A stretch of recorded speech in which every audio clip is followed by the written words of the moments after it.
This is a bronze ormolu chandelier measuring about 1.70 meters high. It was made in Paris in approximately 1860, so for the period known as Belle Epoque. As you can see, it's quite an extensive chandelier of about 36 lights, therefore could be used in a rather large room or a very intimate room. The complexities of making a chandelier like this is basically the bronze casting to start with the sculptor, the drawing of the chandelier and design. Chandeliers like this are many times underestimated for the amount of people that were involved in making such a light. The glass cutting alone might have included probably 10 people over a period of maybe many months to produce such a chandelier. The main drops, which are more common on chandeliers, are called alberts. And on chandeliers like this, a lot of the elements are removable, which makes it very difficult to transport. The alberts are a prism which have a pointed end. On one of the three triangular sides, you tend to have facets cut in, and then you have a blank reverse side. This helps with light refraction and helps you pick up blues and reds in a room get reflected into the glass. The glass is often known as crystal, although technically it's not, but it is a high content of lead, between 4 and 6%.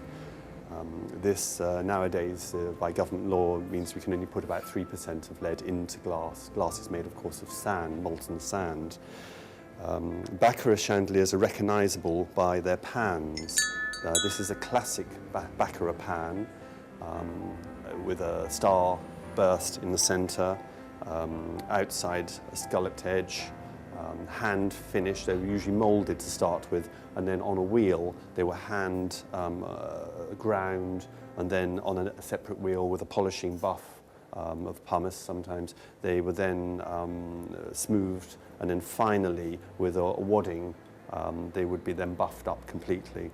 Sometimes in the centre of the pan, or just off the side of the candle sconce, you will find the name Baccarat, but very often on private commissions, as with earlier antiques by Chippendale and people like that, you didn't necessarily have the piece signed, but that's something to look out for if you're told that a chandelier is Baccarat. An interesting facet on a high-quality Baccarat chandelier is the bell, which does sometimes, not always, appear on their chandeliers. This is a particularly fine cut bell, just really ornamental.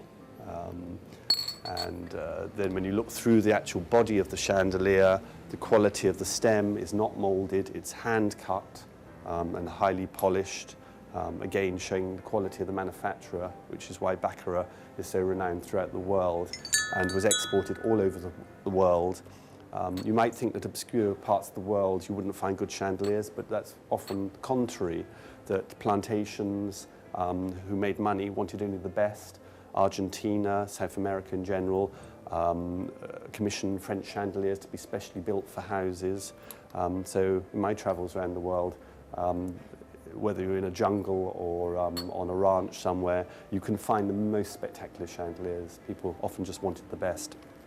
So the ball on the bottom is often the characteristics of a good chandelier. This one's solid. On some of the mid-19th century chandeliers, they were hollow blown and cut, which also helps to identify the quality of a chandelier. The chandeliers weren't always gilded. Fortunately, this one was. You'd normally start with a bronze or brass body.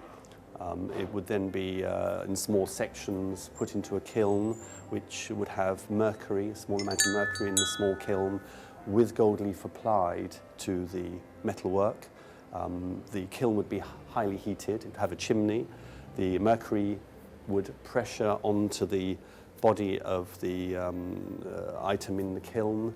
That would press the gold onto the bronze, and then finally the mercury would evaporate in the heat through the chimney, somewhat probably poisoning the people in the neighbourhood over a period of years. Hence it's now banned throughout the world.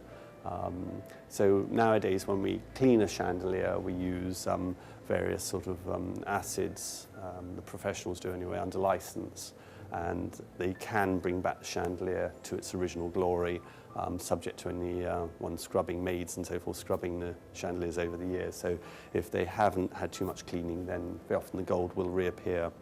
Repinning, we find that nowadays most people selling chandeliers tend to repin their chandeliers. This one hasn't been repinned.